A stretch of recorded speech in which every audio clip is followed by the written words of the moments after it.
Fala investidores, beleza? Pessoal, nesse vídeo falaremos um pouquinho aqui sobre a situação do Kizu11, uma situação aí muito delicada. O fundo ele caiu bastante os seus rendimentos durante esses últimos meses. Só a base de cotista também sofreu muito, diminuindo bastante a quantidade de investidores que confiavam em investir o seu dinheiro no Kizu11. Então vamos analisar aqui a situação atual dele e também vamos considerar se ainda vale a pena investir no Kizu11.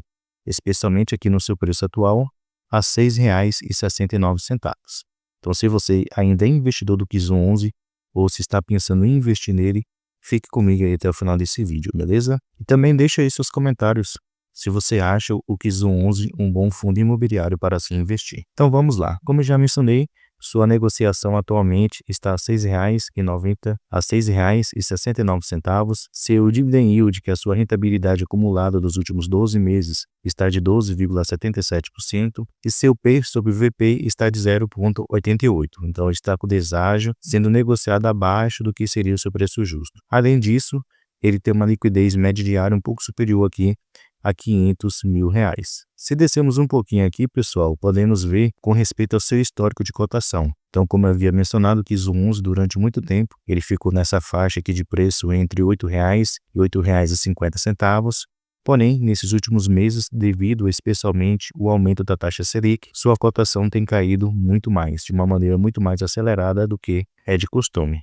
Lembrando que esse segmento de FOFs, que são fundos imobiliários que investem em outros FIIs, é um dos segmentos que mais sofre quando a Selic ela sobe. Então, se você pegar aí todos os fundos imobiliários que são FOFs, vocês vão notar que a cotação caiu bastante e de uma maneira muito mais acelerada do que os outros fundos de modo geral. Se descermos mais um pouquinho aqui, podemos notar que o fundo ele conta com um pouco mais de 116 mil cotistas. Seu preço justo seria os R$ 7,62. Seu último rendimento foi de 7 centavos por cada cota. Deixa eu só conferir se foi realmente esse valor, como eu menciono. Isso foi 7 centavos mesmo por cada cota. Seu último rendimento que ele vai pagar, aliás, que ele anunciou, né, que ele vai pagar agora no dia 14, nessa próxima sexta-feira. E se voltarmos aqui, podemos notar que o fundo ele tem um patrimônio de 336 milhões de reais. Aqui embaixo a gente pode conferir o seu histórico de rendimentos pago. Então vocês podem notar que nos últimos 5 anos, o menor valor que ele pagou de rendimentos foi 6 centavos por cada cota e o maior foi de 10 centavos por cada cota. E nesses últimos meses, ele vem mantendo aqui a sua média entre 6 centavos e meio e 7 centavos por cada cota. Vamos aqui agora, pessoal, no seu último relatório gerencial, conferir alguns pontos. Aqui no mapa a gente pode ver a localização, os investidores atuais do Kizu11. Então, a maioria dos investidores desse fundo estão localizados aqui nos estados de São Paulo, Rio de Janeiro e Minas Gerais. Então, esses daqui são os principais estados atuais dos investidores do Kizu11. Com respeito ao número de cotistas, como eu havia mencionado, observe como veio caindo no decorrer desses últimos meses. Dos últimos 12 meses, né? Em janeiro de 2024, ele atingiu aqui o seu patamar de 133.277 cotistas e de lá para cá só veio caindo, atingindo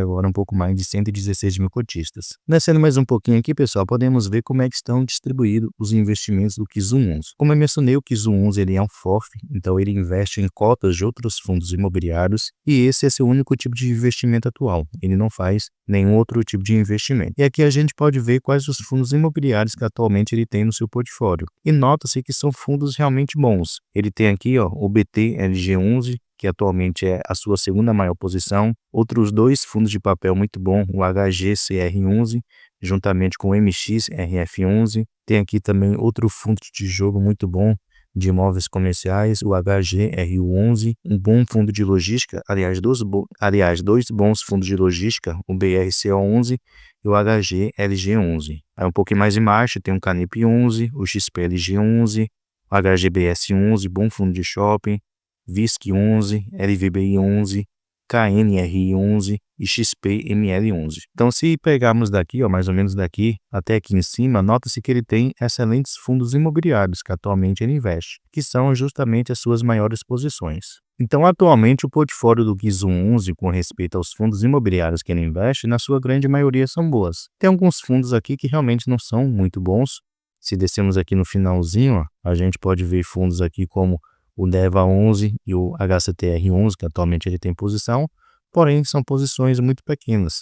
não chega nem a 1% do seu patrimônio atual. Mas como eu mencionei, a maioria dos fundos que atualmente ele tem, dos 39, né, ativos, dos 39 ativos que atualmente ele investe, na sua grande maioria, uns 30, 32 fundos imobiliários aí, são fundos que têm um bom histórico, são fundos de qualidade. Em especial, os que ele tem maior posição, que é justamente aqueles que a gente se preocupa mais. Se descermos um pouquinho aqui, a gente pode ver também a divisão por setor, no caso, qual o segmento de cada fundo imobiliário que ele investe. Então, podemos notar o seguinte, que a maioria dos fundos imobiliários que o Kizu 11 tem no seu portfólio são fundos de papel, 32%. Ele tem aqui 23% fundos de galpões logísticos, 13% fundos de shopping, 10% fundos de lajes corporativas, 9% fundos híbridos, tem também do setor bancário e também do varejo, além de renda urbana. Então, esses são os principais segmentos aí dos fundos imobiliários que ele investe. E aqui ao lado a gente pode notar o seguinte, que 97,6% do seu patrimônio estão investido nos seus fundos imobiliários e 2,4% está aqui em caixa, né, rendendo aqui na renda fixa. Então é dessa maneira que o Kizu 11 atualmente ele investe. Descendo mais um pouquinho aqui, a gente pode notar o seu demonstrativo de resultado mensal, no caso, seu resultado financeiro, correspondente aqui ao mês de dezembro de 2024. Então, nota-se que ele teve uma receita total de R$ 3.189.000. As despesas do fundo somaram um valor de R$ 182.560. Então, no final, o fundo ele teve um resultado líquido de R$ 3.006.000. E o valor que ele distribuiu foi de R$ 2.960.000. Isso correspondente, pessoal, ao mês de dezembro de 2024. Ainda não temos o relatório gerencial correspondente aí ao mês de janeiro de 2025. Então, note-se que ele vem gerando essa receita. E essa receita, ela só é proveniente aqui dos valores que ele recebe de rendimentos dos seus FIIs. Então, nota-se que ele não tem conseguido realizar aqui ganho de capital, que antes era uma boa fonte de receita para ele. Então, devido a esse fator aqui, que o fundo não tem conseguido entregar rendimentos melhores para os seus cotistas. Até porque não tem como ele fazer isso, né? Como os FIIs, de um modo geral, têm caído bastante sua cotação, então não tem como ele realizar ganho de capital. E, pelo outro fator, o fundo ele também fica um pouco travado, porque como analisamos aqui em cima, deixa eu voltar aqui, ó, atualmente disponível em caixa, ele só tem 2,4% do seu patrimônio atual. Então ele tem um caixa muito pequeno para aproveitar essas oportunidades que têm ocorrido aí nos fundos imobiliários de modo geral, bem descontados. Então o fundo ele não tem caixa suficiente para aproveitar essa oportunidade de comprar bons FIIs a preços interessantes. Então o fundo, de uma maneira geral, ele está meio travado. Ele não está conseguindo realizar ganho de capital, no caso fazer o giro, né, que ele poderia vender, conseguir o ganho de capital e ter um caixa maior para poder fazer novos investimentos. Ele não está conseguindo fazer isso e no momento também ele não tem caixa suficiente para conseguir comprar novos ativos. Então, no caso aqui não tem muito o que se fazer, né? É esperar aí a situação dos fundos imobiliários de modo geral voltarem a se valorizar para que ele possa futuramente realizar novamente ganho de capital e, consequentemente, realizar o giro aí no seu portfólio. Então, pessoal, essa é a situação do Kizu 11. É um fundo tranquilo, não é um fundo ruim para se investir, não é isso, como eu mencionei aqui, ó. A maioria dos fundos imobiliários que tem maior exposição são bons fundos imobiliários. São fundos aí bons do segmento de papel, de logística, de shopping e em diante. A questão, como eu mencionei, é que o fundo ficou meio travado. E uma das suas principais receitas, que é justamente ganho de capital, o fundo não está conseguindo fazer e também não tem caixa para poder se movimentar.